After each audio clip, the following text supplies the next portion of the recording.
नमस्कार दोस्तों, स्वागत है आपका हमारे चैनल पॉलिटेक्निक क्लासेस में। आज हम डिस्कस करेंगे गियर बॉक्स के बारे में। क्या क्या गियर बॉक्स होता है, गियर बॉक्स किसे कहते हैं, क्या क्या उसके फंक्शंस होते हैं, कौन कौन से टाइप्स के गियर बॉक्स होते हैं। तो चलिए सबसे पहले डिस्कस करते हैं गियर बॉक्स। तो गियर बॉक्स क्या होता है? गियर बॉक्स किसी भी ऑटोमोबाइल के अत्यंत महत्वपूर्ण भाग होता है। क्रैंकशाफ्ट पर उत्पन्न होने वाली पावर को गियर बॉक्स द्वारा पिछले पहियों पर स्थानांतरित की जाती है। मीन्स गियर बॉक्स एक ऐसा कंपोनेंट होता है कि इंजन की जो पावर हमें जो क्रैंकशाफ्ट में मिलती है, क्रैंकशाफ्ट से जो पावर का ट्रांसमिशन होता है वो सीधे गियर बॉक्स में होता है और गियर बॉक्स से सीधे पिछले वाले पहियों में ट्रांसमिट होता है। तो ये हमारा काम होता है गियर बॉक्स का। गियर बॉक्स में कई डिफरेंट टाइप्स के गियर्स लगे होते हैं, अलग अलग साइजेस के गियर लगे होते हैं जिनके थ्रू हमारा स्पीड चेंज होती है व्हीकल की, और पावर का जो ट्रांसमिशन होता है वो स्पीड के अकॉर्डिंग वेरी करता है। यहाँ पर स्पीड वेरी करती है तो टॉर्क भी हमारा वेरी करता है।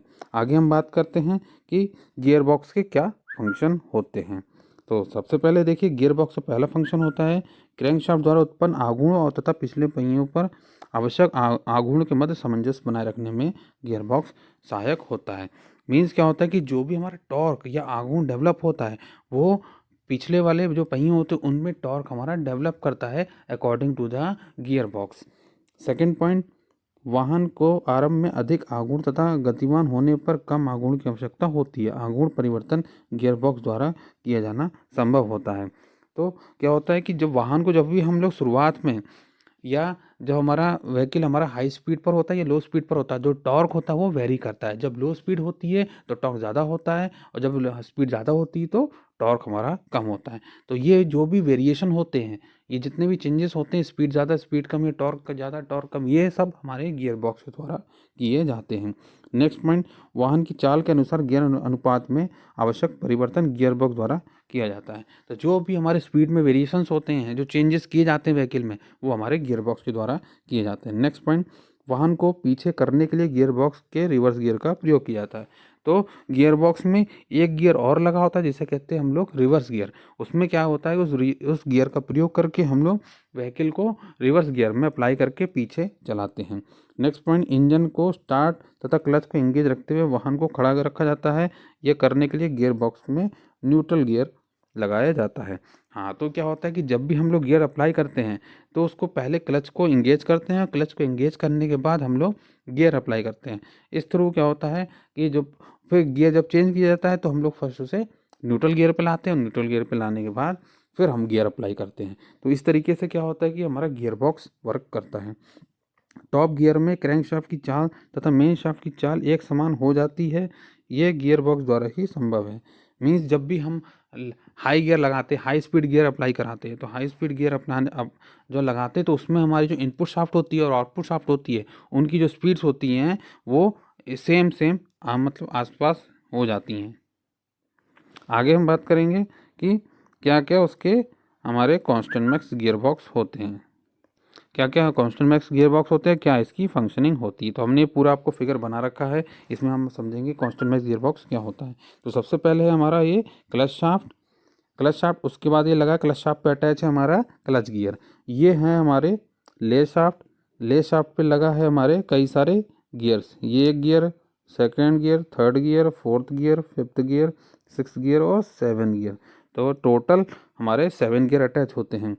ये हमारी ले शाफ्ट होती है, इसको हम लोग इसे काउंटर शाफ्ट भी कहते हैं। इसके बाद ये है हमारी मेन शाफ्ट। मेन शाफ्ट के ऊपर हमारे गियर जो होते हैं वो फ्रीली रोटेट होते हैं। जैसे आप देख सकते हैं ये गियर है, second gear, third gear, fourth gear, fifth gear और एक ये गियर, ये हमारा रिवर्स गियर है।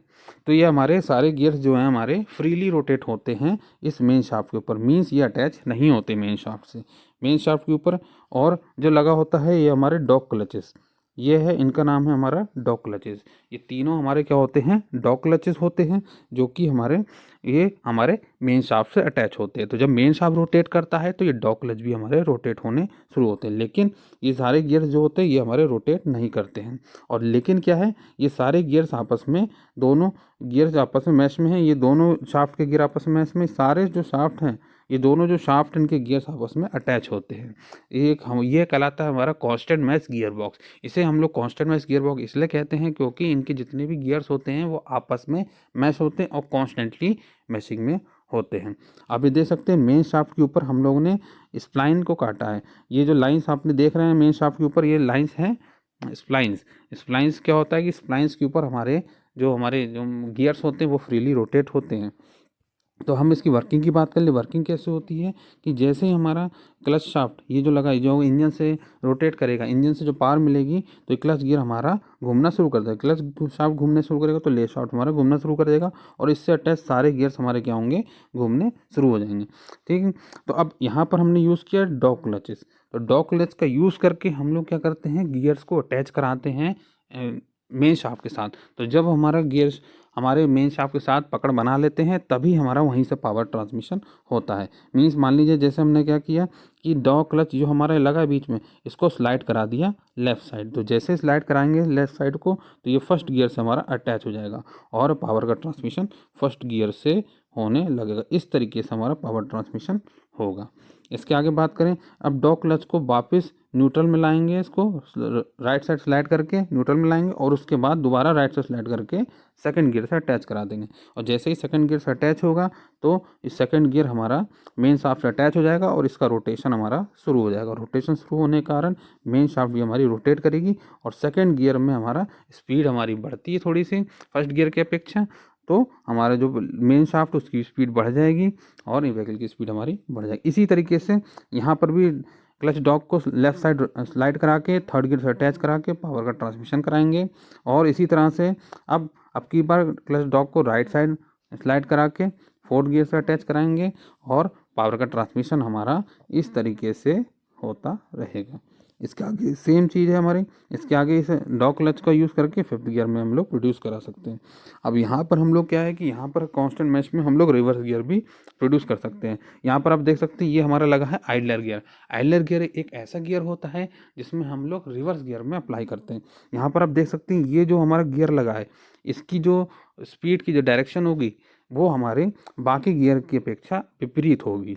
मीन्स अगर ये हमारा क्लॉकवाइज घूमेगा तो ये सारे गियर्स हमारे एंटी क्लॉकवाइज घूमेंगे, इसीलिए हम लोग इसे रिवर्स गियर कहते हैं। ठीक है, तो यहाँ पर ये जो हमारे गियर लगा है एक गियर ये वाला गियर ये हमारा एज अ रिवर्स गियर की जैसे वर्क करता है। मीन्स जैसे मान लीजिए ये क्लच गियर हमारा राइट साइड क्लॉकवाइज घूम रहा है तो ले शाफ्ट हमारी एंटी क्लॉकवाइज घूमेगी। तो ये सारे गियर जितने भी अटैच हैं हमारे ले शाफ्ट के ऊपर ये सारे एंटी क्लॉकवाइज घूमेंगे। तो ये एंटी क्लॉकवाइज घूमेंगे तो idler gear clockwise anti clockwise, तो जो ये वाला गियर होगा ये एंटी क्लॉकवाइज घूमेगा। तो मीन्स यहाँ पर आप देख सकते हैं क्लच गियर की जो डायरेक्शन है वो क्लॉकवाइज है, इसकी डायरेक्शन एंटी क्लॉकवाइज। मीन्स यहाँ पर डायरेक्शन रिवर्स होने के कारण क्या हो रहा है, हमारा रिवर्स गियर अप्लाई हो रहा है। ठीक है, तो ये होता है हमारा कांस्टेंट मैश गियर बॉक्स। यहाँ पे हमने पूरा आपको वर्किंग में बता रखा है कि इस तरीके से ये हमारा clutch shaft constant mesh gear box घूमता है। यहाँ पर फर्स्ट गियर के बारे में बता दिया हमने, सेकेंड गियर बता दिया है, तीसरा चौथा गियर भी इसी तरीके से वर्क करता है और रिवर्स गियर के लिए हम लोग आइडलर का प्रयोग करते हैं। ठीक है, इस तरह से हमारा इनपुट शाफ्ट से मेन शाफ्ट तक पावर ट्रांसमिशन होता है। तो ये होता है हमारा कांस्टेंट मैश गियर बॉक्स। आगे हम बात करेंगे स्लाइडिंग मैश गियर बॉक्स की। स्लाइडिंग मैश गियर बॉक्स एक तरह से सबसे पुराना गियर बॉक्स है जो कि यूज़ होता है। स्लाइडिंग मैश गियर बॉक्स में मतलब होता है कि हम लोग स्लाइडिंग गियर्स को स्लाइड करा के मैश कराते हैं और पावर का ट्रांसमिशन हम लोग देते हैं। तो इसमें हम बात करें किस तरीके से होता है कंपोनेंट, तो यहाँ पर आप देख सकते हैं ये हमारा क्लच शाफ्ट है, ये क्लच गियर है, ये ले शाफ्ट पे अटैच सारे गियर्स हैं, यहाँ पर ये आइडलर गियर है और बाकी ये हमारी मेन शाफ्ट है और मेन शाफ्ट के ऊपर हमारे ये गियर्स हमारे अटैच हैं। तो ये हमारे मेन कंपोनेंट्स होते हैं। अब हम इसकी वर्किंग की बात करें, वर्किंग कैसे होती है। जैसे ही हमारा ये पे क्लच शाफ्ट में इंजन से पावर मिलेगी तो क्लच शाफ्ट हमारा घूमना शुरू होगा, क्लच शाफ्ट से अटैच हमारा क्लच गियर घूमेगा। यहाँ पर ये हमारा पहला जो फर्स्ट गियर ये पहले से हमारा अटैच है, तो जब पहले से ये हमारा अटैच है तो पहले से इसको रोटेट करा रहा है और ले शाफ्ट पहले से हमारी घूम रही है। यहाँ पर ये आप देख सकते हैं जो मेन शाफ्ट है ये पहले से स्टेशनरी पे हैं। यहाँ पर स्प्लाइंस कटे होते हैं, स्प्लाइन कटने होने के कारण यहाँ पर ये जो हमारे गियर्स होते हैं, ये जो आप मेन शाफ्ट पे गियर देख रहे हैं ये हमारे लेफ़्ट या राइट स्लाइड कर सकते हैं। लेफ़्ट राइट स्लाइड करने के कारण क्या होगा कि जो हमारी मैशिंग होगी वो हमारी कॉन्स्टेंटली होगी। ठीक है, तो आप देखिए कैसे होगा इसमें। कि अब ये जो हमारे गियर्स है लेफ़्ट और राइट इस तरीके से घूम रहे हैं, चल रहे हैं, ठीक है। अब हम बात करेंगे कि किस तरीके से इसकी वर्किंग होती है। तो देखिए जैसे क्या होगा कि जैसे क्लच शाफ्ट घूमेगा तो क्लच गियर हमारे भी घूमने लगेंगे। क्लच गियर घूमने के कारण जो ले शाफ्ट है, जिसे हम लोग इसे काउंटर शाफ्ट भी कहते हैं, इसका नाम है काउंटर शाफ्ट, ठीक है। तो जैसे ही हमारी ये काउंटर शाफ्ट घूमेगी तो ले शाफ्ट भी हमारा घूमने लगेगा। अब यहाँ पर क्या होगा, कैसे गियर अप्लाई होंगे, यहाँ पर ये वाला जो हमारा फर्स्ट गियर है, ये गियर हमारा राइट साइड घूमेगा, राइट साइड मूव करेगा, और राइट साइड मूव करने के कारण हमारा इस गियर से अटैच हो जाएगा, और अटैच होने के कारण हमारा फर्स्ट गियर अप्लाई हो जाएगा। फर्स्ट गियर में हमारी स्पीड कम होगी, टॉर्क ज़्यादा होगी। आगे बात करें कि सेकंड गियर कैसे अप्लाई होगा, तो सेकंड गियर अप्लाई करने के लिए इस गियर को हम लेफ़्ट साइड स्लाइड करा देंगे, और जैसे ही लेफ़्ट साइड अप्लाई कराएंगे तो ये हमारा इस गियर से अटैच हो जाएगा, और इस गियर से अटैच होने के कारण पावर का ट्रांसमिशन हमारा होने लगेगा। रिवर्स गियर अप्लाई करने के लिए सेम इसी गियर का प्रयोग किया जाता है। कैसे, इसको राइट साइड हम लोग मूव कराते हैं, इस गियर से हमारा ये अटैच होता है, इस गियर से अटैच होने के कारण इसकी स्पीड, इस शाफ्ट की स्पीड और इस शाफ्ट की स्पीड सेम हो जाती है, और सेम सेम डायरेक्शन में मूव करते हैं। मूव करने के कारण हमारा ये रिवर्स गियर अप्लाई होता है। थर्ड गियर अप्लाई करने के लिए हम लोग क्या करते हैं, ये जो गियर्स होता है इसको लेफ़्ट साइड स्लाइड कराते हैं। लेफ़्ट साइड स्लाइड कराने के कारण क्या होगा, इस क्लच गियर से हमारा ये थर्ड गियर अटैच हो जाएगा, और थर्ड गियर अटैच होने के कारण सीधे हमारा पावर का ट्रांसमिशन होने लगेगा। तो इस तरीके से हमारा क्या होता है, स्लाइडिंग में गियर बॉक्स काम करता है। यहाँ पे हमने पूरा आपको वर्किंग में बता दिया है कि क्लच जो हमारा गियर बॉक्स होता है किस तरीके से वर्क करता है। सो फ्रेंड्स, मिलते हैं नेक्स्ट वीडियो में।